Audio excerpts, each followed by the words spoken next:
你会因为一个手机的音质好坏而特意去选择一台手机吗？我相信绝大部分的人都不会吧。但是有一个手机厂商，它的头可能就有那么一点铁，弄出来的这么一台手机，它就是我手里面这台小米的10S，1000块钱的这么一个价格买回来的。这台手机搭载了一个哈曼卡顿的双扬声器，我敢这样说，在同时期上市的所有手机机型当中，它的外放排第二，没人敢排第一，兄弟们，包括苹果。有使用过这台手机的小伙伴也可以在评论区打一波评论，让别人知道一下这台手机的外放到底有多么的牛，毕竟我说了不算，对不对？我给大家听一段它的外放吧。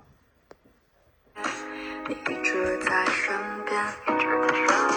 如果世界太危险，只有音乐在眼前，带着我进梦里面，让歌词都实现。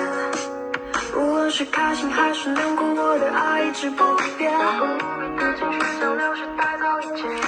大家也可以听到这台手机的外放的确是非常的顶啊，对不对？所以说这台手机它的受众面积也是非常小的，毕竟音乐手机嘛，的确很少有人关注，但是它的性能也是不弱的。高通骁龙870的处理器，虽现在来看的话，性能可能没有最新的高通处理器那么强，但是它的发热控制的还是非常不错的。然后后置1的像素，拍摄也是非常清晰的。双曲面的这么一块屏幕，加上非常圆润的这么一个机身，说实话，这个手感还是挺不错的。现在大家会为了一个音质去选择这么一台手机吗？